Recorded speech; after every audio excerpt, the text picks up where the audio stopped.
Hola a todos y todas, bienvenidos a nuestro ciclo de protenencia activa y presente, el quinto año consecutivo de charlas, la charla número 66 del ciclo. En esta oportunidad, el doctor Héctor Ricardo Ferrari va a darnos una charla sobre la vida, la muerte y el veterinario, reflexiones sobre la eutanasia. El doctor Ferrari es un colaborador del programa de hace años, en todas las ediciones ha dado varias charlas, ha participado con Protenencia también en otros proyectos también de capacitación y de creación de manuales, así que es un miembro más de Protenencia el doctor Ferrari. Así que el doctor, muchísimas gracias por su participación y el auditorio todo suyo, doctor. Les recordamos a los participantes que las charlas las hacemos al final de la conferencia.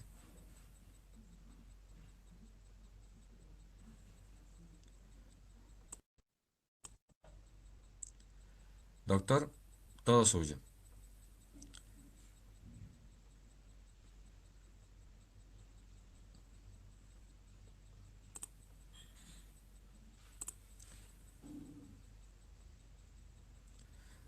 Hola doctor, ¿me escucha?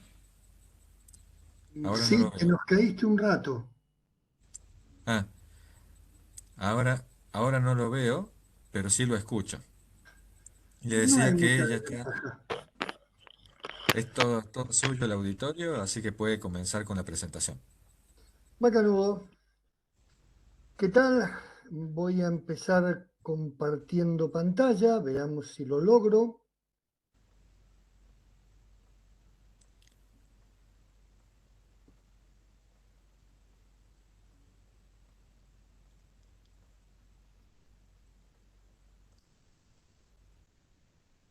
¿Todavía no se ve? ¿Se está viendo? No, todavía no. Ahora sí, ahora está comenzando a compartir. Muy bien, Ahora sí se ve, doctor. perfecto. La primera Buenas diapositiva. tardes, la idea hoy es compartir con ustedes algunas reflexiones sobre la eutanasia, eh, entendida como una problemática que nos alcanza a todos y no solo una operación que debemos realizar. Inicialmente este era el título que le había puesto a la charla, ya les explicaré por qué. Mi nombre es Ricardo Ferrari, soy biólogo con formación en antropología, soy el profesor de bienestar animal de veterinaria de la UBA, soy el profesor de comportamiento, etología en la Universidad Nacional de La Plata y soy invitado a nuestra Universidad Nacional de Córdoba a hablar de esos temas. Aquí tenemos un tema de Patricio Rey y sus redondos de ricota que se llama Oda a la sin nombre. Y es una canción que cuando uno la mira con un poco de cuidado, se está refiriendo a la muerte. De hecho, uno de los versos, el que me inspiró para charlar hoy con ustedes, dice esto: me acompaña, nunca duerme, no descansa, siempre está junto a mí. Y luego dice, puse cuchillos y espadas clavados en la pared, puse un crucifijo y abajo decía, ella baila siempre detrás. Es decir, no importa lo que yo haga, la muerte, la parca, siempre termina apareciendo. Por eso el nombre es la vida, la muerte y el veterinario. La principal propiedad de los seres vivos es que se mueren. Y resulta que a lo largo de mi experiencia en distintas facultades, descubro que de eso no se habla. Los estudiantes de veterinaria en Argentina no tienen cursos o clases específicas que los preparen no para el aspecto técnico, sino para el aspecto global de terminar con una vida. De hecho, en esta publicación del año pasado, definiendo buena muerte, la Asociación Americana de Medicina Veterinaria propone que eutanasia es el uso de técnicas humanas para inducir la muerte más rápida, indolora y sin angustia posible, de una manera que esté de acuerdo con el interés del animal y o porque es una cuestión de bienestar. Es decir, eutanasia tiene un contexto de ocurrencia y una finalidad.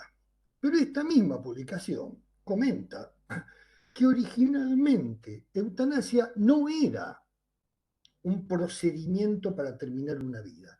Era una forma de terminar una vida. Y comentan en esta publicación, que también va acompañada de una encuesta a profesionales veterinarios, que dice que si se experimentaban factores positivos, por ejemplo, la reunión con los seres queridos, si el agonizante estaba dispuesto y deseoso y era pacífico su final, se hablaba de eutanasia.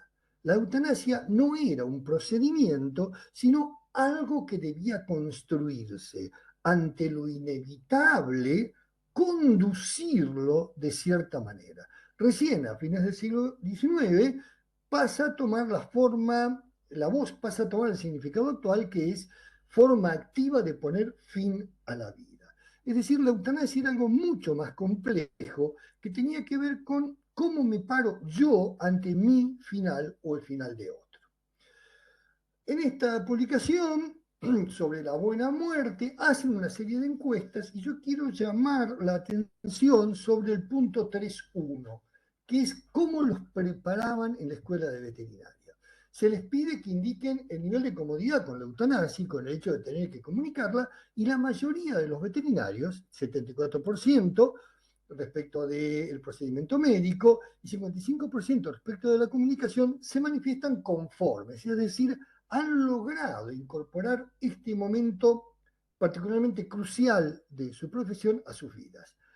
Pero cuando se les pregunta si están cómodos respecto de la preparación que recibieron, solamente un 4% está cómodo respecto de la técnica que les enseñaron y un 3% respecto de la comunicación. Es decir, hay un vacío allí donde el profesional que ha sido entrenado y formado para preservar, prolongar y mejorar la vida, de golpe tiene que terminarla. Y medio como que las instituciones lo han dejado un poco solo.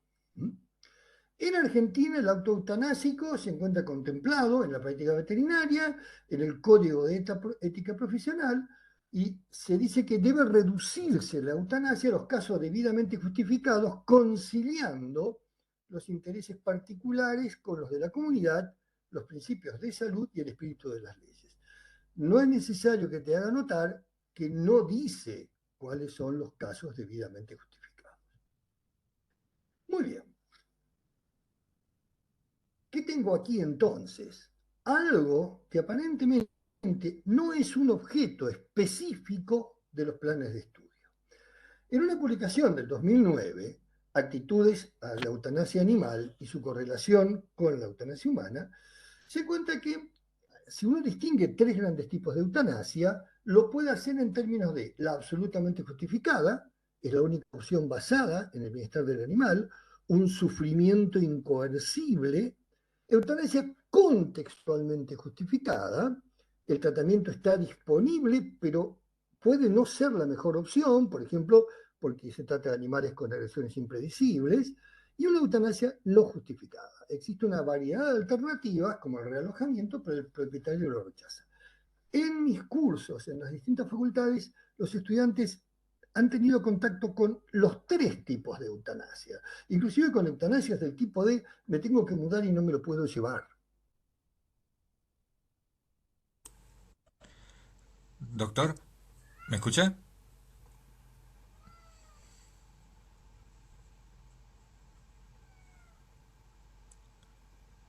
Hola, doctor, ¿me escucha?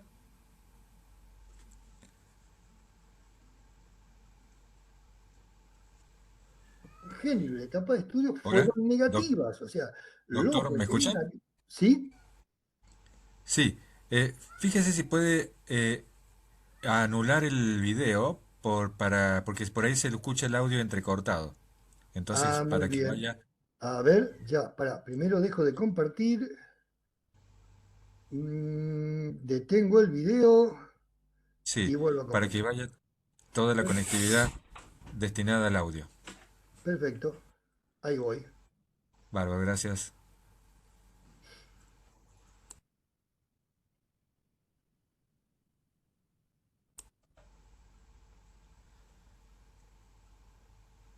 Entonces, recapitulando, los veterinarios daban digamos, como que manifestaban su disconformidad con tener que eutanasiar. Hubo diferencias significativas entre mujeres y hombres, con puntuaciones más bajas para las mujeres, es decir, las estudiantes de veterinaria tenían una visión menos tolerante de la eutanasia por conveniencia, o sea, no del primer punto, la eutanasia que es la única salida. La eutanasia por conveniencia no era bien vista al principio de la carrera, ni por estudiantes masculinos ni por femeninos, con un cierto énfasis en las muchachas, en las mujeres, a no tolerar. Las puntuaciones se empiezan a volver más altas a medida que se avanza en la carrera, y una interacción significativa de la eutanasia por conveniencia entre la etapa del estudio, o sea, en qué momento de la carrera estaban los estudiantes, y el género. Los hombres empezaron a volverse más tolerantes con la eutanasia por conveniencia cuando empezaron los estudios clínicos. En cambio, las puntuaciones femeninas se mantenían estables en el sentido de no estar de acuerdo. Es decir, parece haber allí una desensibilización respecto de este procedimiento, respecto de esta situación. No hubo diferencias significativas en los grupos respecto de la eutanasia o el suicidio humano. Es decir, no se trataba de una idea general sobre la muerte, sino que había una diferencia respecto de la muerte humana y la muerte animal. La actitud hacia estos aspectos humanos no cambió durante la educación ni se vio afectada por el género. Bien, ¿qué tengo aquí entonces? Que esas mismas escuelas de formación que no estaban dando en términos generales, una formación específica sobre el tema, no estaban detectando, o si lo estaban detectando, no le prestaban atención, una deriva en cómo sus estudiantes consideraban la eutanasia. Resulta que hay otra serie de profesionales vinculados al cuidado animal que a veces tienen que realizar eutanasia. Por ejemplo, los bioteristas. Y se realizaron una serie de estudios con los bioteristas que nos llevaron a tropezar con algo que no estábamos esperando del todo. Por un lado, hay una paradoja del cuidado y la muerte. El bioterista está enfocado al cuidado, a preocuparse por el animal, y sin embargo se le exige que lo mate. Ese mismo animal que él ha estado cuidando en algún momento tiene que eutanasiarlo. Quienes trabajaban con estos animales entendían la eutanasia con fines de alivio, pero lo veían como una de las principales fuentes de estrés laboral. Es decir, ese profesional que supuestamente estaba entrenado para hacer esto, vivía ese momento como un momento de mucho estrés. Cuando se profundizan estos estudios, aparece lo que se llama el estrés moral. Estas personas que cuidan animales y que deben aplicar eutanasia pueden sufrir estrés postraumático, a una variedad de dificultades físicas y psicológicas que tienen que ver con duelo no resuelto, aparecen problemas de depresión y de abuso de sustancias, asociados a tener que eutanasiar los mismos animales que tenés que cuidar. Se habla de estrés postraumático inducido por la perpetración, es decir, hay una conmoción de aquel que está realizando esa operación que va más allá del agrado o desagrado. Estrés traumático. Si bien los investigadores solemos estar entrenados para ver a los animales como instrumentos de medida, como insumos, cuando vos animás al investigador a que maneje y forme vínculos con el animal, estás pensado como una manera de aliviar el estrés, estás preparando el escenario para ese estrés postraumático. Y resulta que cuando se encuesta a los bioteristas, se encuentra que la mayoría informó síntomas dentro del rango subclínico, o sea, decían que estaban teniendo estrés la mitad, y ninguno habló del rango grave, pero el 39% habló del rango leve y el 11% el rango moderado. Es decir, un 11% de las personas que tenían que realizar eutanasias estaban mostrando rango moderado de estrés postraumático. En aquellos casos en que había un apoyo social a la tarea, había menos estrés que en los casos en los que la propia comunidad trataba de no ver esa situación o de negarla una vez que la habían visto. Se realizó un estudio etnográfico en un refugio para tratar de ver cuál es el contexto cultural de la práctica de la eutanasia y si ese contexto hace alguna diferencia para los operadores humanos, y se encontró que existía un problema porque en estos refugios la mayor parte de la gente iba allí porque era gente de animales, amante de los animales, y ni siquiera tenían claro que a veces en algunos refugios es necesario practicar eutanasia. El antropólogo que realizó este trabajo, observación participante, estuvo en los refugios trabajando con ellos, encontró que el humor negro ayudaba a soportar la situación, reducía la tensión de reconocer la muerte como parte de toda esa práctica. Se enfocaba la atención en los aspectos técnicos, es decir, una forma que tenían los trabajadores de soportarlo era dividir el proceso en partes y concentrarse en cada parte.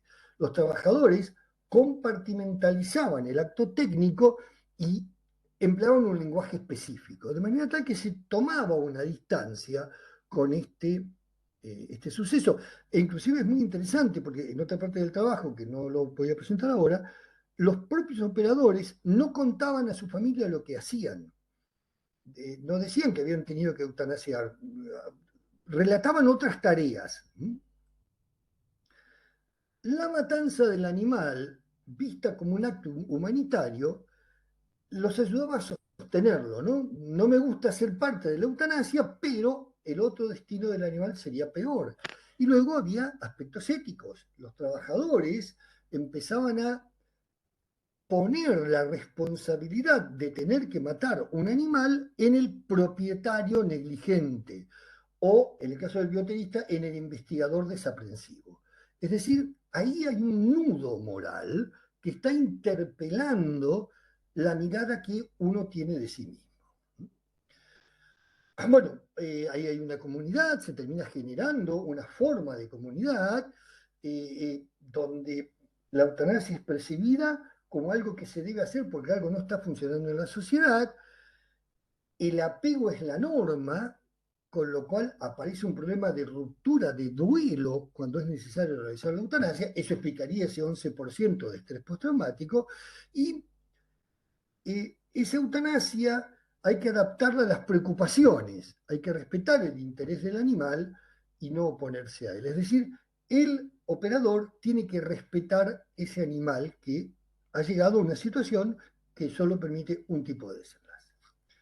Si hasta acá los aspectos técnicos ya nos plantean una situación difícil, permítanme complicársela más. Hay un refrán chino que funciona como maldición, que dice, nada está tan mal que no pueda empeorar. Bien, les cuento qué es lo que va a pasar ahora. Va a pasar el bienestar animal. En este momento, la profesión veterinaria se estructura en torno a una nueva definición del otro que humano, donde yo tengo los 5 dominios de Mellor para abordar el vínculo. Tengo el dominio de nutrición, el de ambiente, el de salud y el de comportamiento, todos conectados entre sí y con el dominio mental. Un dominio mental que es del cual va a emerger el estado que yo llamo bienestar animal. Y esto, al menos en Argentina, se está haciendo el eje de todas las carreras. En todas las carreras de veterinaria se tiene que hablar y promover el bienestar animal. Esos estados mentales que nos ocupan son las emociones, que pueden ser positivas, cuando el animal está en presencia de un premio o su señal, o en ausencia de un castigo o su señal, y las negativas, cuando el animal está en presencia de un castigo o en ausencia de un premio. Ok, un premio es todo lo que ayuda a sobrevivir y reproducirse, es decir, está inscripto en la historia evolutiva de la especie. Y un castigo es todo lo que obstaculiza sobrevivir y reproducirse. Por lo tanto, cuando yo estoy llegando a esa situación donde tengo que generar un final para esa vida, yo voy a tener esta problemática de estados mentales, de algo similar a la angustia en ese animal que está percibiendo que algo está obstaculizando su supervivencia. Ese bienestar animal, al cambiar nuestra forma de vincularnos con el otro humano, va a empeorar la situación que yo vine describiéndole antes de esos dos estudios veterinarios y el estudio antropológico. Primero, porque no vamos a poder objetivizar al otro. No vamos a poder verlo como un aparato que se está rompiendo. ¿Por qué? Porque ya le atribuimos estados afectivos. A su vez, el bienestar animal insiste, yo creo que correctamente, en producir empatía hacia ese otro humano. Y al agregar elementos de cuidado en la práctica cotidiana, no voy a poder compartimentalizar las actividades que llevan a la eutanasia. Y a su vez va a generar en el veterinario o en el técnico más apego y por lo tanto va a complicar la situación de duelo posterior. ¿Qué hacer? ¿Qué hacer en esta situación? Hasta donde hemos estado pudiendo investigar, la mayor parte de las investigaciones de eutanasia hacen énfasis en el método, en la técnica. Se trata de generar activamente una cultura de la presencia de la muerte en el desarrollo de la profesión. Entender que eso es parte de las competencias y las incumbencias. Hablar con los otros, hablar con ese dueño, hablar con ese acompañante humano que puede ser el origen del problema del cual el veterinario tiene que ser la solución. Estar atento a cualquier señal de que estamos o somos alguien, estamos en presencia de o somos alguien de ese 11% que sufre un estrés postraumático y que lo sobrelleva como si fuera cualquier inconveniente laboral. No, no lo es. Tu psique se está resintiendo. Estrés postraumático no es cualquier cosa. Corregir las disonancias entre lo que somos y lo que la comunidad cree que somos. Hay algunas organizaciones que directamente se proponen no eutanásicas y sugieren que simplemente hay que dejar que el animal termine su vida solo, y ven al veterinario que colabora en ese tránsito, que logra la eutanatos, como una especie de torturador.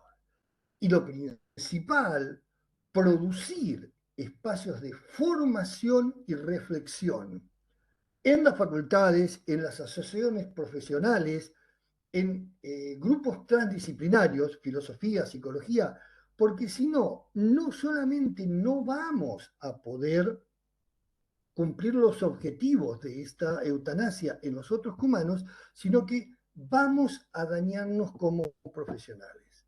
No voy a profundizar todos estos estudios en Inglaterra sobre la cantidad de suicidios en la profesión veterinaria, pero algunos autores los vinculan no solo con el acceso a las drogas, sino con este tipo de estrés que como se niega, se silencia y de eso no se habla, nos va hiriendo a nosotros, en absoluta, perdón, al veterinario, en absoluta soledad.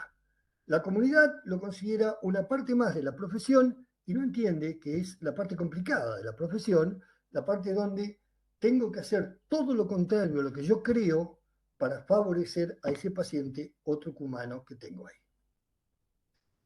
Muy bien, ¿charlamos?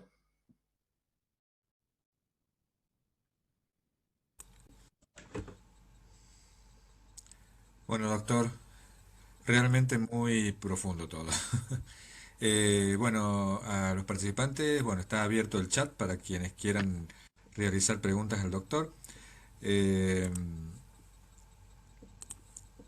bueno, estaba viendo ahí que algunas de las estrategias, doctor, es tomar esto, ¿no es cierto?, de la eutanasia como algo dentro de todo natural y recurrir al humor negro, pero obviamente eso separado de fuera del tutor.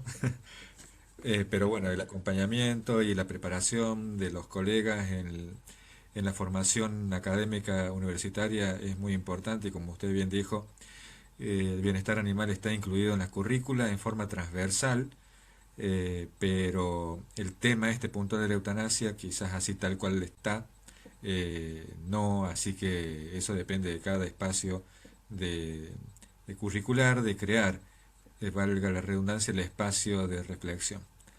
Así que bueno, muy útil y muy interesante, doctor, su enfoque, el aporte. Eh, bueno, a ver, estoy leyendo acá las preguntas.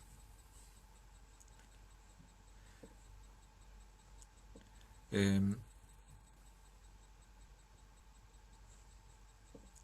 bueno, por el tema de la eutanasia hay un montón de bibliografía y temáticas también relacionadas, como por ejemplo el acompañamiento a los tutores, tanto en el pre como en el post acto de la eutanasia.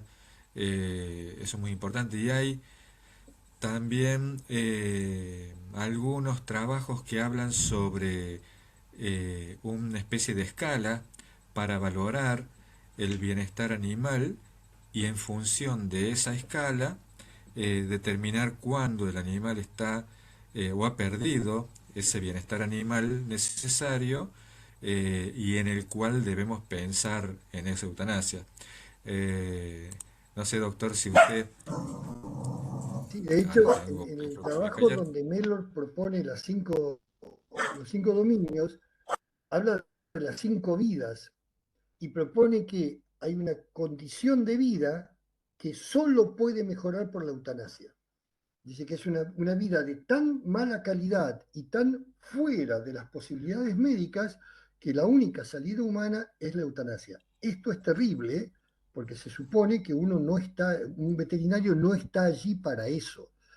Por eso se hace doblemente cruel cuando la propia institución que te forma no te avisa que podés estar allí. De hecho, cuando en las encuestas de esas publicaciones que les comenté hablan de comunicación, es cómo le comunico a la contraparte humana.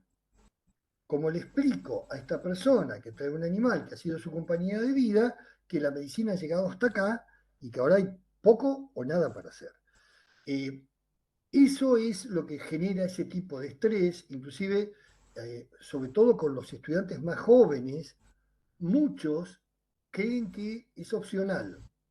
¿Se entiende? O sea, que cualquier circunstancia se puede solucionar. Y es muy complicado cuando todas las medidas dan sufrimiento, todas las medidas dan dolor y lamentablemente vos tenés que decidir o dejás sufrir o actuás. Pero en cierta forma el sufrimiento se te pasa a vos. ¿Mm? Sí, acá comenta Ricardo, un tocayo, considero fundamental que al momento de la eutanasia eh, hacerlo en presencia y acompañamiento de los dueños. Sí, pero no todo dueño puede o quiere. En las publicaciones que hay al respecto, el dueño actúa como zona de seguridad del animal. Inclusive a veces cuando el animal está muriendo solo, solo en el sentido que ya no hace falta intervenir, la presencia de su dueño produce en él indicadores de bajo estrés. O sea, realmente sí. Ahora, hay dueños que no pueden. No se trata de parate acá y fumate esto, porque hay dueños que no pueden. Eh, Sí. Sí, acá Cristina Roseto dice que siente que la universidad no lo preparó para la eutanasia. No, como que no es políticamente correcto hablar de esto. Entonces, a mí me ha pasado en una conferencia que estaba dando una profesora, una etóloga clínica, que ella habla de que tuvieron que eutanasiar a un perro sumamente agresivo y los estudiantes empezaron a criticarla. Yo dije, no, esperemos que la doctora explique. Cuando la doctora terminó de explicar, ahí hay una disonancia entre lo bueno que quiero ser y lo que la profesión indica. ¿Hay alguna propuesta a nivel institucional para tratar el tema de eutanasia en la formación profesional en el aula o espacio en las carreras de medicina veterinaria? Las encuestas que se están haciendo muestran que no, que se puede hablar aisladamente, pero como que no. Yo Recuerden, biólogo y antropólogo. ¿De acuerdo? Yo lo que recomendaría es que los colegios hagan eso. Porque hay veterinarios que nunca van a hacer eutanasia, no sé por qué, porque tienen otra competencia, pero yo creo que los colegios podrían hacerlo. Podrían llamar a expertos en ética y a psicólogos. Psicólogos que te ayuden a transitar esto que para vos también es traumático, porque si no somos todos muy machos, diríamos en Argentina, y tragamos todo eso que es lo contrario a lo que estudiamos. O sea, mis estudiantes de veterinario, cuando yo les pregunto por qué están acá, terminan diciéndome porque aman a los animales. Y a mí me preocupa mucho, porque los dejan muy expuestos. ¿Asesoramiento psicológico para los colegas no puede ser una solución? Sí, sí. Aquellos que en algún momento se sienten incómodos tendrían que poder hablar con un terapeuta. Ahora me salgo totalmente, porque recuerden que a veces la incomodidad que vos sentís está enganchada a otra cosa. ¿Se entiende? O sea, lo que acabas de hacer con el animal ha sacado cosas de vos. Entonces sí, considero que es conveniente eh, ese apoyo profesional. De hecho, yo lo recomiendo a cualquier persona que trabaje con animales en cautiverio, porque si no se termina invisibilizando el cautiverio.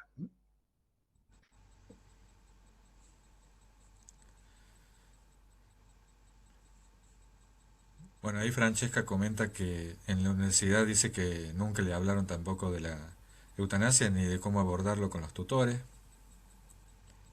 No sé de dónde es Francesca.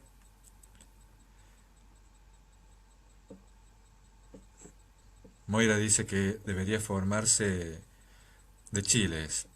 Debe formar parte de las clínicas de pequeños animales de las universidades, pero bueno, eso depende mucho de cada carrera, de cada programa, plan de estudio. Eh, Patricia dice que la eutanasia, así como los malos pronósticos, no son temas de los que los estudiantes tengan entrenamiento en la carrera, no tienen herramientas para enfrentar a los tutores y explicarles la situación, eso es cierto. Y muchas veces, bueno, de un día al otro, el estudiante deja de serlo y empieza a ser un profesional que tiene que enfrentarse ante estas situaciones. ¿No? Hoy, Es hola, necesario doctor. porque lo que está pasando le está pasando al dueño también. Porque vos estás realizando algo que en el mejor de los casos te entrenaron. A él no lo entrenaron para perder un ser querido.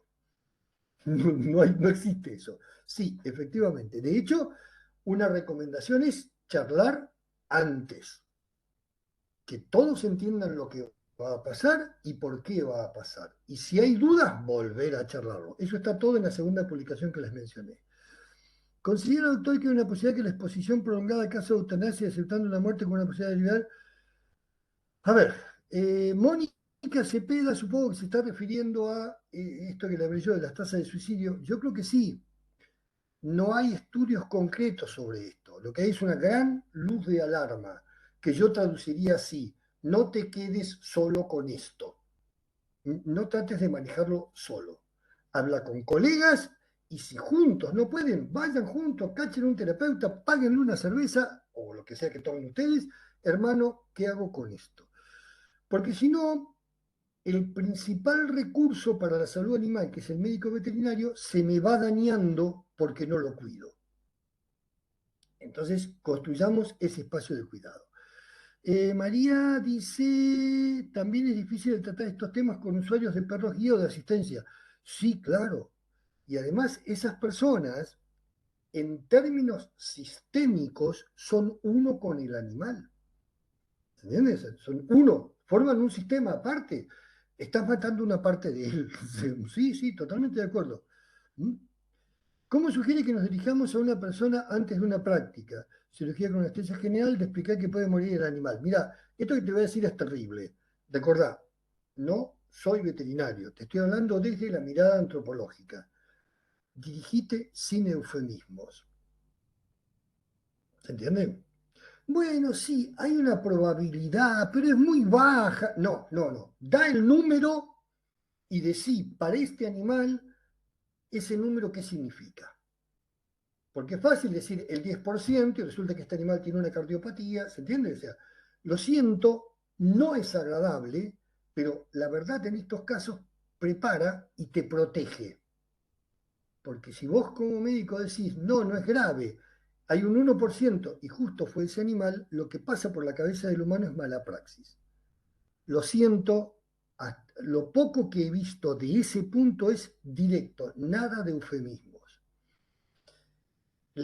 Cuando vos abrís un ser viviente para salvarle la vida, todo está al borde de la tragedia, todos tienen que saberlo. Siempre, la inmensa mayoría de las veces sale muy bien, sí, pero tenés que prepararte para esas veces que no sale muy bien. Sí, sí, después lo copio y lo pego en el chat. Eh, sí, yo creo que eso hay que consultarlo. Pa, pa, pa, pa. Ni hablando de lo complejo de haber realizado una eutanasia y tener que continuar en la práctica teniendo más pacientes, sí. Sí, sí, a ver, no entiendo por qué les hacen eso, por qué les hacen eso. O sea, voy a ser cruel, pero bueno, acabas de matar. ¿Por qué no te tomas tu tiempo para procesarlo? Tu tiempo para procesarlo, eh, para revisar la situación, para estar seguro de que hiciste lo único que podías hacer. ¿Cómo que, bueno, ya está, siguiente? No, no es así. La que baila atrás, la parca, es una situación muy delicada que moviliza cosas muy complejas. Cuidarse. Hay muchos estudiantes que evitan tomar la orientación en investigación científica porque se niegan a eutanasia. Sí. Inclusive, no solamente no investigan, pues ustedes saben que la investigación científica en este momento están los comités de ética, las 3R, se está diseñando diferente. Porque la pregunta es, ¿tomo un animal completamente saludable y tomo su vida para producir una pieza de conocimiento? Fíjense lo cuestionable que es eso. El animal está bien, el animal está sano. Y yo, sin embargo, tengo que tomar su vida. Entonces, cada vez se investiga diferente. No solamente hay animales que evitan esa orientación, sino que hay otro fenómeno que yo he charlado con los bioteristas, investigadores que ponen en el bioterista la eutanasia de los animales, ya sea para el proceso experimental o los que sobraron. El famoso descartame estos animales. No, no descartame es matarlos. O sea, no movamos la responsabilidad, entendamos que está y veamos cómo la manejamos. ¿Puede llamarse tabú a la eutanasia en producción animal? No creo que se use el término. No, no se usa exactamente. Esto que tocas, ¿quién sos? Carlos Fulgarola. Mm, eh, exactamente. Si yo quiero ser coherente, yo debería dar una eutanatos también a los que me voy a comer. Porque si me los voy a comer, porque los torturo. Y sin embargo, esa palabra como que queda reservada o al ámbito médico o al ámbito de la investigación. Y el eutánatos tendría que ser para cualquiera que esté frente al tánatos. ¿Se entiende? O sea, si no hay más remedio que pasar por esa puerta, bueno, tratemos que ese paso no sea, que tu final no sea tu último trauma. Estoy diciendo una burrada, pero es lo que hay. En mi caso, porque soy la única veterinaria, tanto en mi clínica como en mi localidad, la gente no espera, claro, uy, sí, Moira, Micaela, sí, claro, eh, no van a esperar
eso no es correcto. Doctor, Sí, ya vi los mensajes, sí, sí, ya apagué la cámara. doctor, Ahí Emilia Guzmán decía, ¿cómo haríamos en el caso de que nos llegue una persona con un animal viejito, quiere la eutanasia solo porque está buscando otros más jóvenes? No, hasta donde yo he leído las reglamentaciones, esa es una eutanasia fuertemente desaconsejada. Porque fíjate que en rigor estoy matando al animal por mi comodidad, no por algo que le sea beneficioso a él. Y sí, te va a tocar sí, decir eso. además la eutanasia, No es exactamente lo que perdón vos doctor, querés además la decir. eutanasia es un acto médico. Sí, exactamente. No es un acto médico, Entonces exactamente. tiene que haber un diagnóstico previo para realizar ese tratamiento. Acá Moira Micaela Becerra dice, yo me rehúso a realizarla bajo el amparo. Exactamente, médicamente no está indicado en ese caso. Ya está, a vos te ampara la ley. Así es, sí, No va a ser agradable, ¿eh? Esto no tiene momentos agradables.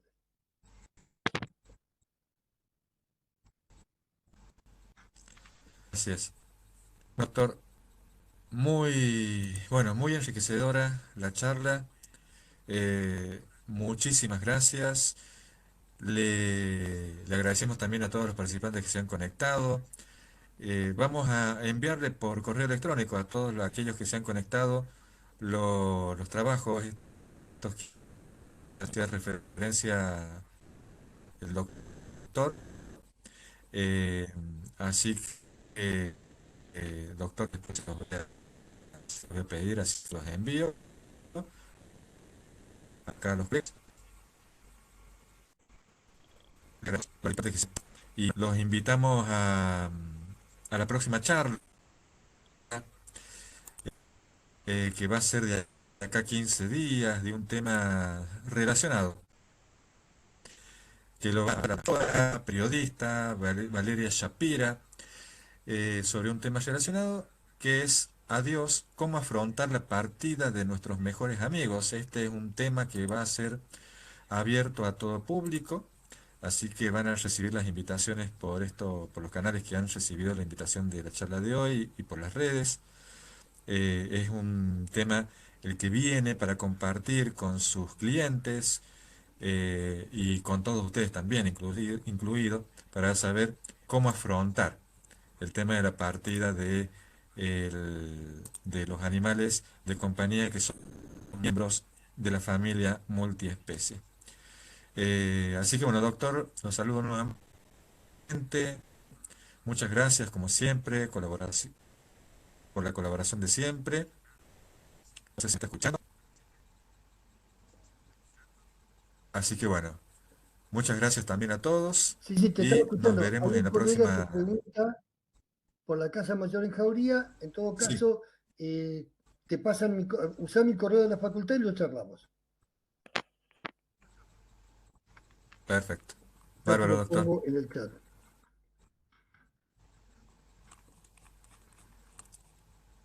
Ahí Un estamos. segundito, Bueno, doctor, que muchísimas mi gracias. colega... Buenas noches a todos. En los próximos días subiremos la charla grabada a nuestro canal de YouTube. Ok, hasta luego Buenas entonces. noches. Buenas noches. Hasta luego.